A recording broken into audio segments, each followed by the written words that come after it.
जय माता रानी दोस्तों, हमारे चैनल हिंदू व्रत पर्व में आपका स्वागत है। इस वीडियो में जाने 22 या 23 अगस्त किस दिन है श्रावण पुत्रदा एकादशी। हर साल श्रावण शुक्ल पक्ष की एकादशी तिथि को श्रावण पुत्रदा एकादशी व्रत रखा जाता है।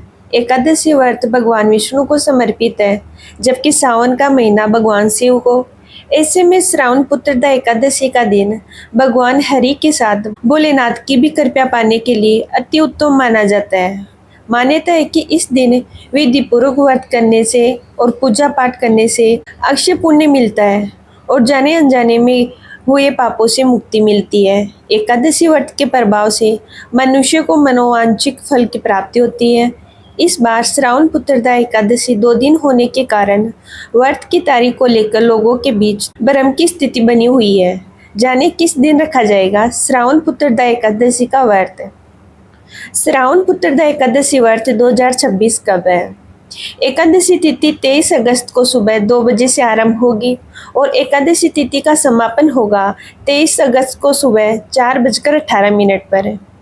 उदय तिथि की माने तो श्रावण मास पुत्रदा एकादशी का व्रत 23 अगस्त 2026 को रखना उत्तम होगा। अब आइए जानते कि श्रावण पुत्रदा एकादशी व्रत पूजन शुभ मुहूर्त 2026। श्रावण पुत्रदा एकादशी के दिन विष्णु पूजा का शुभ मुहूर्त रहेगा सुबह 7:23 से लेकर दोपहर 12:24 तक है। इसी दिन ब्रह्म मुहूर्त सुबह 4:26 से लेकर सुबह 5:10 तक रहेगा। अभिजीत मुहूर्त रहेगा सुबह 11:58 से लेकर दोपहर 12:49 तक है। श्रावण पुत्रदा एकादशी व्रत का पारण का शुभ मुहूर्त। श्रावण पुत्रदा एकादशी व्रत का पारण 24 अगस्त 2026 को किया जाएगा।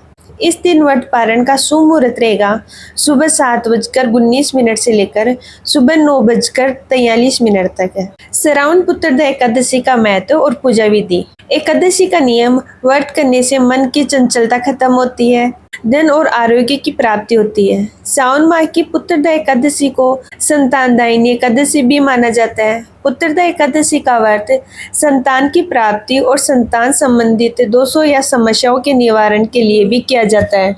संतान संबंधी परेशानियों को हल करने के लिए सावन पुत्रदा एकादशी विशेष रूप से फलदायी मानी जाती है।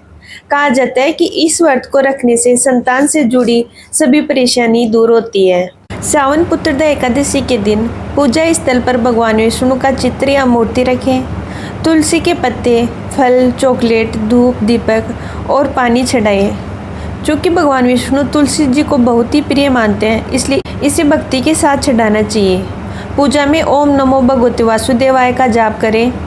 दंपति इस मंत्र का 108 बार जाप कर सकते हैं। वे सावन पुत्रदा एकादशी व्रत कथा सुने या आप इसे पढ़ भी सकते हैं। कई भक्त दिन में उपवास रखते हैं, कुछ पानी, दूध या फल भी पीते हैं। इस दिन चावल, अनाज, दाल, प्याज, लहसुन, मांसाहारी भोजन या शराब खाने की मनाही होती है।